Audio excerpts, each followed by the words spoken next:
This is an old saying, whispered in forgotten corners of the world.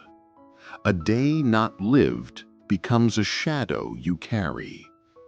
But few understand what this truly means until life places a mirror in front of them. This is the story of such a mirror, and of a man known simply as the archivist of time. He lived far beyond the noise of cities, in a quiet valley where the mountains held centuries of silence. People rarely saw him, yet everyone spoke of him, not with fear, but with a curious respect. They said he possessed an unusual gift. He could show a person all the days they had lived, and all the days they had not lived.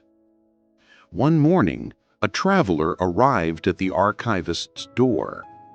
A thoughtful man, weary not from the road, but from something deeper, from choices postponed, dreams delayed, and years spent saying later. His face did not show age, only the heaviness of unused potential. The archivist welcomed him without a word and led him into a quiet hall. Inside, the traveler found shelves upon shelves of glass jars, each holding a faint shimmer of light. "What is this place?" he asked. The archivist replied softly, "These are days.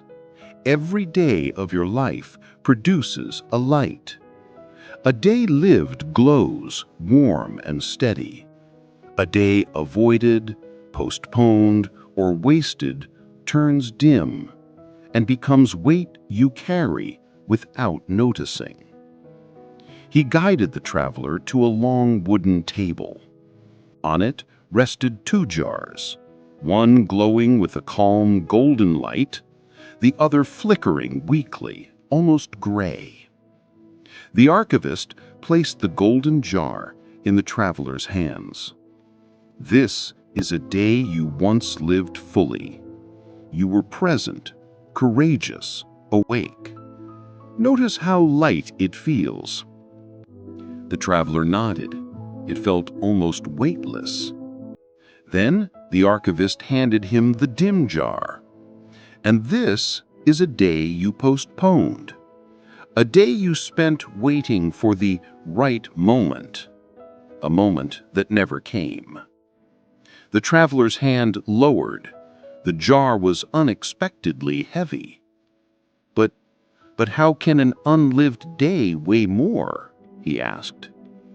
The archivist smiled knowingly. "Because we do not carry what we live. We carry what we avoid. Every fear delayed, every decision postponed, every dream untouched adds weight to the mind." He invited the traveler to follow him deeper into the hall.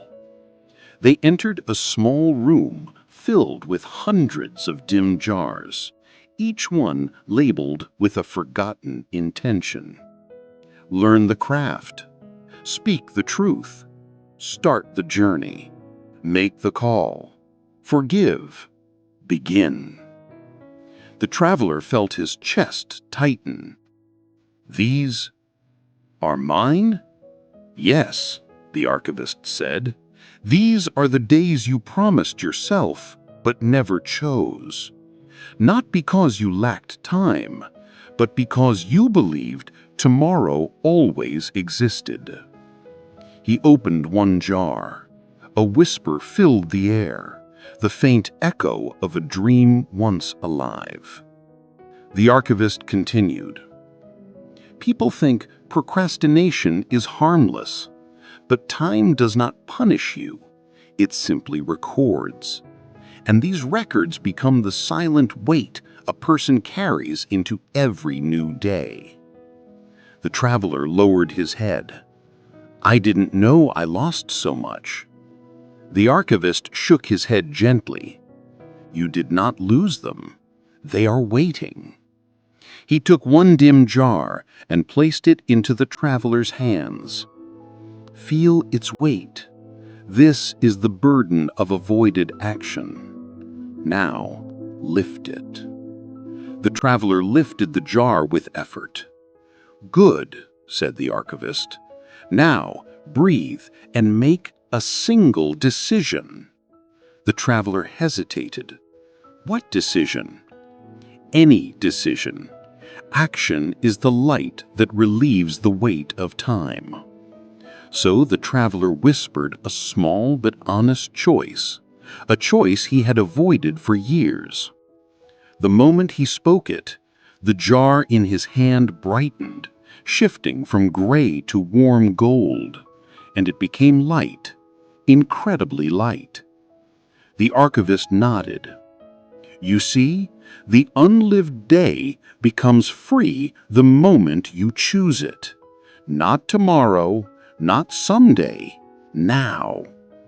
He led the traveler outside, where the valley opened in quiet beauty. Listen carefully, he said. Life is not asking you to be extraordinary. It is asking you to participate. A single step each day is enough.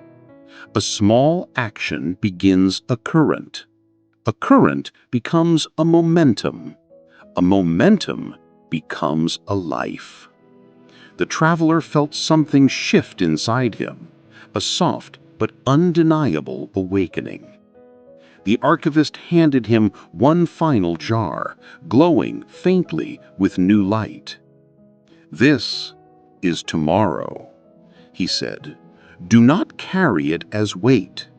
Use it as choice. As the traveler walked away, the valley seemed brighter, lighter. He realized he had always feared the size of his dreams, when all he ever needed was the courage to begin. And far behind him, in the quiet hall of jars, another small light flickered into existence. The light of a man finally choosing to live.